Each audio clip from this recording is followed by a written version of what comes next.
Selamat siang Ibu, saya Bijar Monika. Saya akan melakukan pertolongan persalinan pada Ibu. Di bagian terbawah Ibu teraba bokong, jadi perlu penanganan atau pertolongan yang benar. Jika tidak, nanti akan terjadi pendarahan, shock, dan masih banyak lagi. Sampai di sini ada ditanyakan baik Ibu atau keluarga. Jika tidak ada, saya minta tanda tangan Ibu atau keluarga untuk menandatangani sebuah persetujuan atas tindakan saya hari ini. Baik, tanda tangan di sebelah sini, guys. Ya, terima kasih. Persiapan sebelum tindakan: A. Pasien, B. Instrumen, bahan dan alat, C. Penolong. Pakai masker, celemek, kacamata, topi dan alas kaki. Cuci tangan hingga siku dengan air mengalir dan sabun.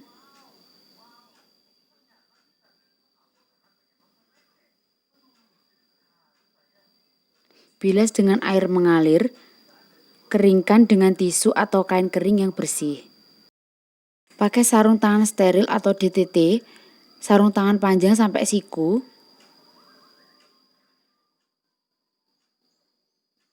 Kemudian, susul pakai sarung tangan steril atau DTT yang ukurannya lebih kecil seperti ini. Memasang duk, karena duknya steril, saya memasangnya setelah menggunakan sarung tangan steril atau DTT. Jika persalinannya di rumah bidan, maka diperlukan dokter ahli anak dan kesiapan dokter anestesi. Dekatkan alat yang diperlukan, kom, bengkok, dan kateter nilaton. Kemudian kosongkan kandung kemih. Membersihkan daerah perineum dengan antiseptik, bila perlu menggunting rambut daerah tersebut. Saya bersihkan dari bagian terjauh dari saya, kemudian bagian terdekat dari saya.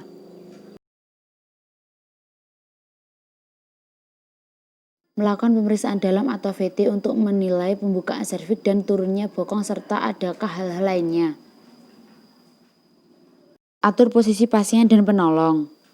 Melakukan episiotomi saat bokong membuka vulva dan perineum sudah menipis. Injeksi oksitosin.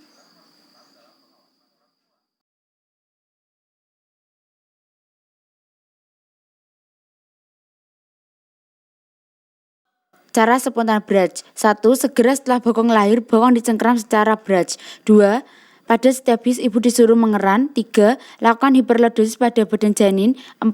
Bersamaan dengan mulainya gerakan hiperlordosis, mintalah bantuan seorang asisten. 5. Dengan gerakan hiperlordosis ini berturut-turut, lahir pusar, perut, bahu, lengan, dagu, mulut, dan akhirnya seluruh kepala. 6. Janin yang baru lahir diletakkan di perut ibu. 7. Apabila anak lahir sampai pusat tak maju lagi, maka berat dinyatakan gagal. Bahu bayi dapat dilahirkan secara klasik, Muller, Lofset, serta kepala.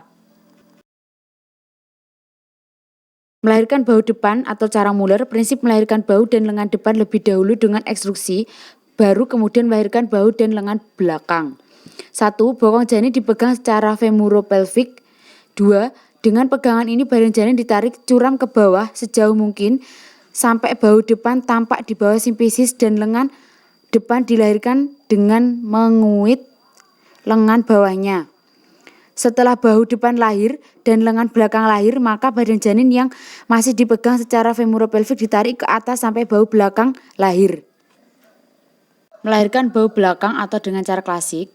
Melahirkan bahu dan lengan belakang lebih dahulu karena lengan belakang berada di ruangan lebih luas, baru melahirkan lengan depan yang berada di bawah simfisis. Tetapi bila lengan depan syukur dilahirkan, maka lengan depan diputar menjadi lengan belakang. Ada 6 langkah, kurang lebih langkah tersebut seperti dalam video saya ini.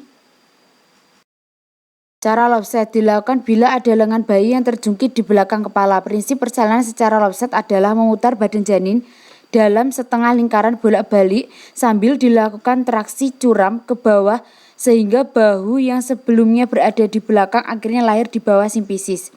Ada 4 cara kurang lebih seperti yang ada di dalam video saya ini. Melahirkan kepala, ada 6 langkah untuk melahirkan kepala bayi, kurang lebih seperti dalam video saya ini.